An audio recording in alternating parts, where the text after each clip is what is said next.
Et vous, vous êtes-vous déjà demandé ce que vous feriez à la tête d'un pays? Je sais pas, œuvrer au bien-être du peuple. Noble cause, mais nos actions peuvent parfois causer l'inverse de nos attentions. Mais qu'est-ce que vous faites chez moi? À la fin des années 1950, Mao Zedong, le chef d'État chinois au pouvoir, lance le Grand Pont en avant, une politique visant à rattraper le retard de développement du pays.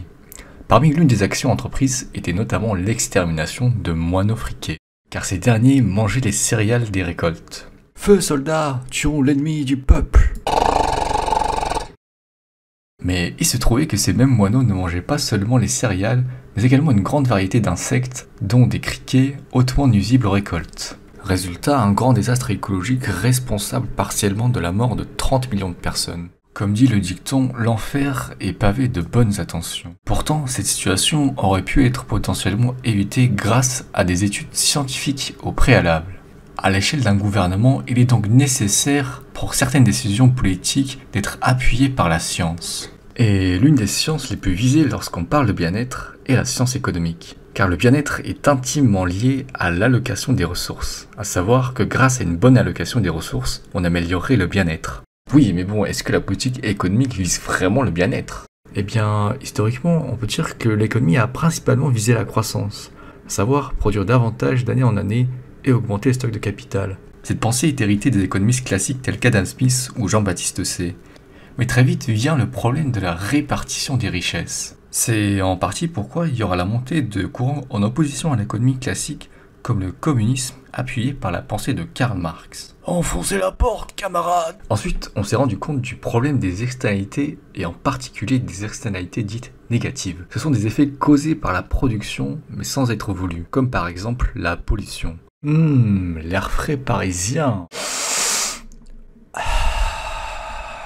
La prise de conscience croissante du problème de réchauffement climatique lié à la pollution et de la raréfaction des ressources depuis les années 70 remet en cause la soutenabilité du modèle de croissance. C'est pourquoi émergent des mouvements d'altermondialisme et de partisans de la décroissance qui promouvoient une autre forme de mondialisme plus soucieux de l'écologie avec une volonté de faire baisser l'hyperconsommation. Hey, salut les gars, regardez ce super pull que je me suis procuré chez Zara.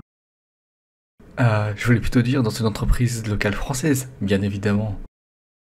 Malgré tout, on ne peut pas dire que l'objectif de croissance vise au mal-être global. Preuve à l'appui que depuis ces 2 derniers siècles, le niveau et les conditions de vie globales se sont largement améliorés. Hausse de l'espérance de vie, hausse du pouvoir d'achat, croissance accrue du niveau d'éducation. Mais également, au sein même de l'objectif de croissance, existent des diversités d'opinions sur la façon de l'atteindre.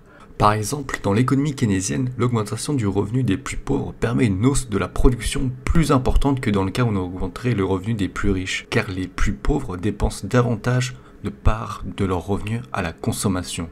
Même si, dans cet objectif de croissance, on peut trouver autant d'études économiques en faveur de la justice sociale et de l'équité que en sa défaveur. Enfin, le maintien du système de croissance se justifie aussi dans des volontés géopolitiques, le fait de vouloir que le pays soit plus puissant que les autres. Avec moi, la France reprendra sa place de leader. Il y a également le souci de compétitivité dans un cadre d'économie mondialiste. On a par exemple, en France, le problème de personnes qui fuient les taxes dans d'autres pays où on en a moins. Bon allez, salut loser, je m'en vais et je garde mon argent avec moi. Non, attendez, j'ai supprimé la taxe sur la fortune. Oh. Bon reste plus qu'à augmenter la taxe sur le carburant. Alors au final, lorsqu'on parle de bien-être sous le point de vue économique, on peut relever 2 ambivalences. La première concerne l'ambivalence sur l'objectif de l'économie, et ce dernier est intimement lié aux convictions morales et idéologiques de chacun. La deuxième ambivalence concerne l'efficacité des politiques économiques dans le cadre de la croissance, certaines fois contre la justice et l'équité, et d'autres fois pour. Malgré les ambivalences, ce qu'on peut retirer, c'est qu'il est difficile d'orienter la politique économique uniquement sur le bien-être. L'objectif de croissance reste donc prédominant, mais cela ne signifie pas pour autant qu'on doit viser une croissance aveugle sans prise en compte du bien-être, qu'il soit matériel, sur la santé ou bien environnemental. Cette vidéo a été réalisée pour le grand concours 2022 de la finance pour tous, et je vous remercie de m'avoir écouté. Salut, je suis la croissance. Pourriez-vous m'indiquer le chemin vers Châtelet, s'il vous plaît ?